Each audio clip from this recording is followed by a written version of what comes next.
Hey YouTube, it's just Brandy, and let's talk Real Housewives of Atlanta. So last night's episode of the Real Housewives picked up after Portia's engagement, so nobody knew that she was engaged.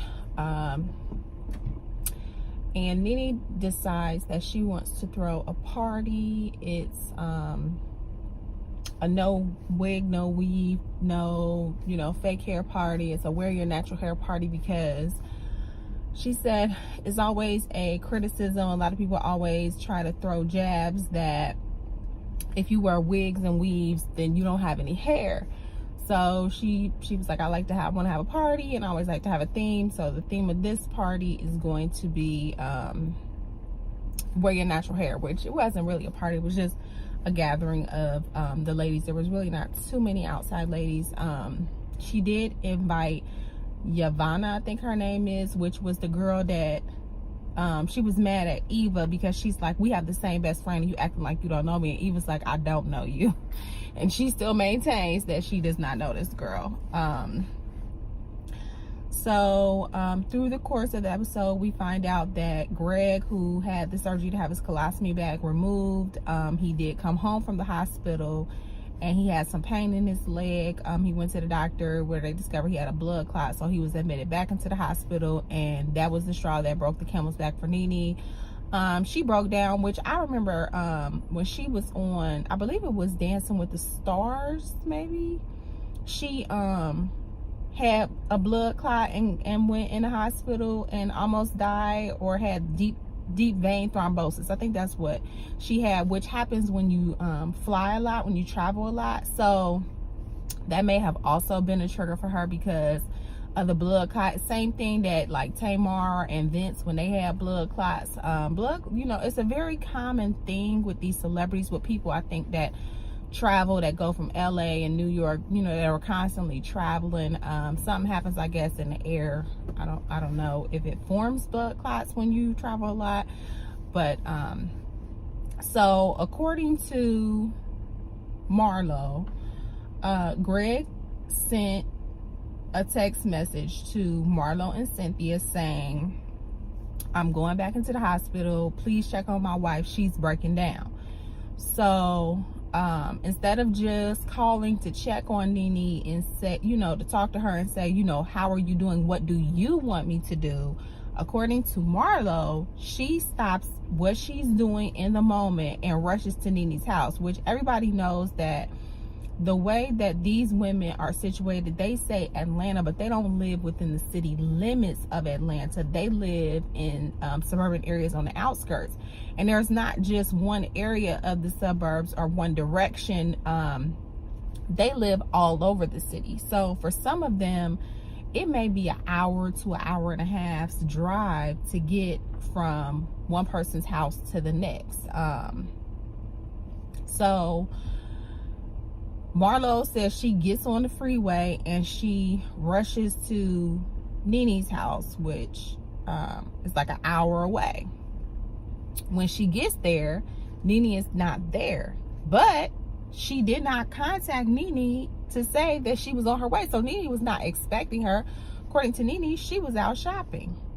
So Marlo, we find out later then that Marlo called her son, Nene's youngest son, Brett, and they were like, okay, we're out shopping. But what Nene had an issue with Marlo was that when she called, she didn't just call and say, oh my goodness, are you okay? I heard what happened. Is there anything that I can do?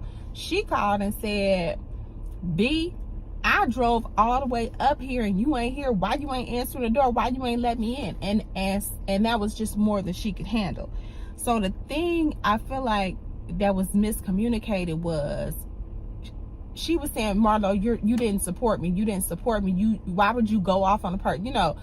And Marlo's like, the reason I came up there was to support you. But what she should have just said was that your energy was off.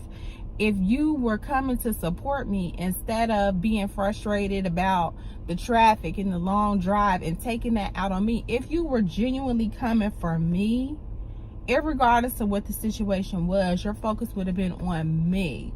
But you made it about you, and your drive and your experience, and that you couldn't get in the gate, and that I wasn't home to let you in when it was you originally were coming to check on me. So so they, Nene kind of broke down and was crying, and all the ladies were shocked and surprised, because she does not typically like to show that side of emotion, because as Black women, breaking down, crying, being anything other than a strong tower is a sign of weakness, because you're supposed to be the backbone of your family. You're supposed to be able to carry everything on your shoulders and be there for everyone, but somebody has to be there for you. And I feel like that it's unfortunate that that's the narrative of the African American woman experience, is that you have to be strong for everybody.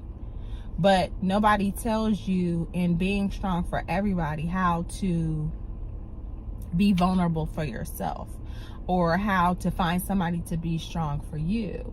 And so you just end up kind of internalizing all of your hurt and pain and emotion, and you never really learn how to express that, and that causes issues in other areas of your life, because it's like you put on that brave face. You walk around like everything is okay, but it's really not. And then you break because it's just too much, and then you can break over something so stupid, but it's not that you're breaking over that thing, it's just the accumulation of everything over time. So Nene has her moment. She has to go upstairs to kind of collect herself after breaking down, and during this time, Shamari tosses her cookies, because she been drinking her drink and everybody else drink, acting a fool, which, mind you, she brings 2 people that don't nobody know to this party. I didn't think it was a BYOF. Nobody said, and bring people, because it's a natural hair party, you want to bring some people. It's a natural hair. Like, why? Since why? So Portia also tells everybody that she got engaged. It was just like, oh, okay, well, congratulations. She tells everybody the ring. Nene and Marlo did make up. They had their moment, but they left on good terms. And then Shamari throws up on Eva's foot, which, bitch, you too old to be not knowing how to hold your liquor. And also, if you gonna throw up, not knowing how to throw up right. Like, come on now. And at least she did get up and go to the bathroom when she thought she was gonna be sick, but I feel like she sat on the toilet instead of like head in the toilet. Like, you knew it was, So Nene was like, what bathroom she throw up in? But when the episode ended, everybody was like, where is Nene? What's going on? Is the party over? Like, we've been here for 6 hours. We ready to go. So Portia and Candy was like, well, let's go say bye so we can leave.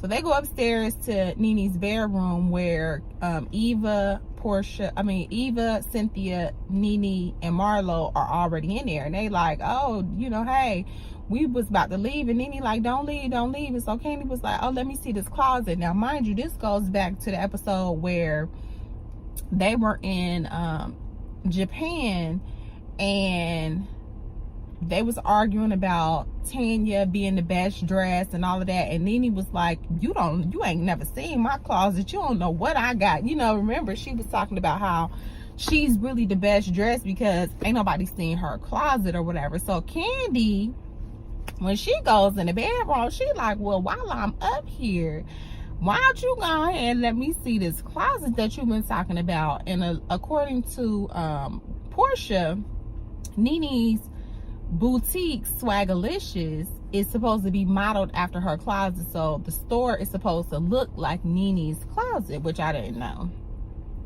So they like, Candy like, let me see the closet. Nene's like, no, my closet is not together. Which, if I'm having a party and I didn't know people was coming in my door might be closed, my bedroom might not be visitor ready. So my closet, if I know people are coming in here, I'm filming in here, then I'm gonna straighten up. But my closet, who knows? I might have, who knows, anything on the floor, out of place, whatever.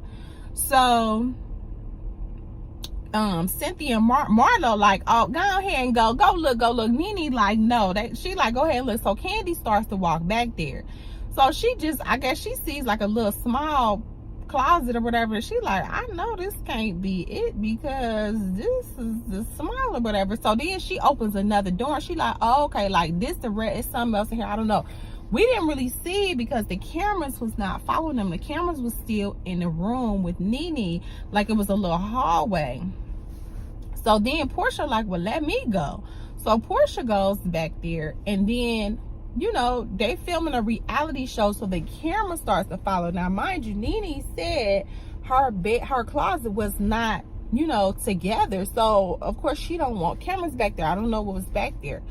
So as the cameraman begins to follow the talent to film the reality show that we're filming currently to see the closet, Nene jumps up and snatch the cameraman, rips his shirt, and is like, don't you go back there. So, and that's where it ends. And then next week we see where we hear Portia's audio saying, I'm scared, I want to go. So I guess then at this point she's gonna go off on Portia and Candy, letting them know, I told you not to go back there in the first place. I said my closet wasn't together. So, you know, it's going to be an issue. You never can have a get along, go along episode without having a episode where people are beefing or whatever. So it's time for somebody to fight and people to not get along, which based on the stuff that Portia had been putting on Instagram, even though it seems like at this point she's getting along with Nene and she's getting along with Candy, I don't know if it was the episodes that was bringing up stuff and she was just making comments, but it seems like Portia's going to fall back out with Candy and Nene before the end of the season. Or like I said, it's just the episodes that stuff is being aired. I don't know if she's just commenting on it, but yeah. So that's my recap of this episode of The Real Housewives of Atlanta. Make sure you leave a comment below, and I will see you in my next one.